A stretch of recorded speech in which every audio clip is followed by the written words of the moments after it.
ഇനി ഈ മത്സരത്തിലെ യമണ്ടൻ പ്ലെയർ ബാറ്റിലിനെ കുറിച്ച് തന്നെ നമുക്ക് സംസാരിക്കാം. ശരിക്കും ഈ രണ്ട് പ്ലെയേഴ്സും തമ്മിൽ ഒരു ഇൻക്രെഡിബിൾ മിസ് മാച്ച് അവിടെ തന്നെ ഉണ്ട്. പക്ഷേ എന്നിട്ടും ഈ രണ്ട് പ്ലെയേഴ്സ് തമ്മിലുള്ള ആ ഒരു ബാറ്റിൽ ഈ മത്സരത്തിൻ്റെ ഒരു മെയിൻ ടോക്കിംഗ് പോയിന്റായി മാറിക്കഴിഞ്ഞു. ഞാൻ പറയുന്നത് ഫാലു എൻജോയും മുഹമ്മദ് നെബിലും തമ്മിലുള്ള ആ ഒരു നേർക്കുനേർ വന്ന ഫൈറ്റിനെ കുറിച്ച് തന്നെയാണ്. നെബില് കളിയുടെ തുടക്കത്തിൽ തന്നെ ഡ്രാസിച്ചിന് ആ ഒരു ബോൾ നൽകിയപ്പോഴേ നമുക്ക് മനസ്സിലായിരുന്നു കറക്റ്റ് മൂഡിൽ തന്നെയാണ് ഇന്ന് കളിക്കുന്നത്. നെബിലിനെ കുറിച്ച് പണ്ട് നമ്മൾ ഗോവയുടെ മത്സരങ്ങളെ കുറിച്ച് വീഡിയോസ് ഒക്കെ ചെയ്തിട്ടുള്ളപ്പോൾ ഈ കാര്യങ്ങൾ ഞാൻ ഒരുപാട് മെൻഷൻ ചെയ്തിട്ടുള്ളതാണ്. ആ ഒരു ലിങ്കപ്പ് പ്ലേയും ഒരു ട്രഡീഷണൽ നമ്പർ 9 അല്ല, എന്നാലും ആ ഒരു ഫ്രണ്ട് ത്രീയിൽ എവിടെ വേണമെങ്കിലും ഫ്ലോട്ട് ചെയ്ത് കളിച്ച് ബാക്കിയുള്ള പ്ലെയേഴ്സിന് സ്പേസ് ഉണ്ടാക്കാനും അവർക്ക് ഇൻ ബിഹൈൻഡ് റണ്ണുകൾ മേക്ക് ചെയ്യാനും ഒക്കെ ആ ഒരു എനേബിളറായിട്ട് ആക്ട് ചെയ്യുന്ന ഒരു പ്ലെയറാണ് നെബില്. ഇന്നും ആ ഒരു റോള് വളരെ ഭംഗിയോടെ തന്നെ കാഴ്ചവെച്ചു എന്നുള്ളതാണ്. സെക്കൻഡ് ഹാഫിൽ നമുക്കറിയാം ഡ്രാസിച്ചിനെതിരെ ഫാലുവിൻ്റെ ആ ഒരു ഫൗൾ ഉണ്ടായിരുന്നു.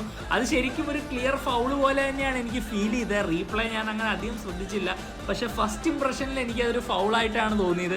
പക്ഷേ അതിനെ ചുറ്റിപ്പറ്റിയുള്ള ആ ഒരു തർക്കത്തിനൊക്കെ ഒടുവിൽ റഫറി നെമിലിനാണ് യെല്ലോ കാർഡ് കൊടുത്തത്. ഫാലുവായിട്ടൊന്ന് ഒരു ഏറ്റുമുട്ടലൊക്കെ സംഭവിച്ചിരുന്നു. ഈ ഒരു പ്രശ്നത്തിനൊക്കെ ശേഷം അപ്പം തന്നെ നെമിൽ ഒരു ഗോൾ കണ്ടെത്തി. പക്ഷേ അത് ഇവൻച്വലി ഓഫ് സൈഡ് ആയിട്ട് റൂൾഡ് ഔട്ട് ആയിപ്പോയി. എന്നാൽ അതിലൊന്നും തളരാതെ ഗോവയുടെ ഈക്വലൈസർ കണ്ടെത്തിയതും നെമിലാണ്. And the crazy part is ഫാലു അവിടെ ബ്ലോക്ക് ചെയ്യാൻ വരുന്നതിന് മുമ്പ് തന്നെ നെമിൽ ആ ഒരു ഷോട്ട് അൺലീഷ് ചെയ്ത് ആ ഒരു ഈക്വലൈസർ കണ്ടെത്തി എന്നുള്ളതാണ്. ശരിക്കും ആ ഒരു ഫിനിഷ് നെമിൽ അത്രയും പെട്ടെന്ന് ടച്ച് എടുത്ത് പുൾ ഓഫ് ചെയ്തപ്പോൾ ഫാലുവിൻ്റെ മുഖത്ത് തന്നെ ആ ഒരു സർപ്രൈസ് നമുക്ക് കാണാനുണ്ടായിരുന്നു. പുള്ളിക്ക് ശരിക്കും എന്താണ് ഇത്ര പെട്ടെന്ന് സംഭവിച്ചതെന്ന് മനസ്സിലാവാത്തൊരു രീതിയിലുള്ള റിയാക്ഷനാണ് ഫാലുവിൽ നിന്ന് വന്നത്.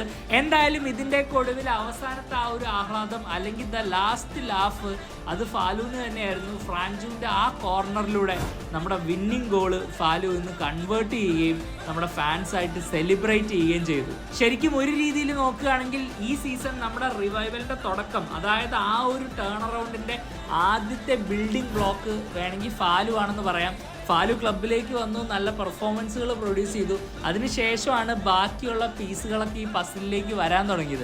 ആഷ്ലി വെസ്റ്റ്വുഡ് വന്നു, പീറ്റർ ഹാർട്ട്ലി വന്നു, ഫ്രാഞ്ച് വന്നു. അങ്ങനെയുള്ള ഒരുപാട് സൈനിങ്ങുകളൊക്കെ ഈ ക്ലബിലേക്ക് വരികയും നമ്മൾ കംപ്ലീറ്റ്ലി ഒരു ടേൺ അറൗണ്ടിലേക്ക് പോകുന്ന ഒരു കാഴ്ചയാണ് നമ്മൾ കണ്ടത്. അതുകൊണ്ട് തന്നെ ഈ സീസണിലെ നമ്മുടെ അവസാനത്തെ ഗോള് ഫാലു തന്നെ നേടുന്നതിൽ ഒരു കാവ്യനീതി ഉള്ളതുപോലെ എനിക്ക് ഫീൽ ചെയ്തു. பேர் சந்திரடா.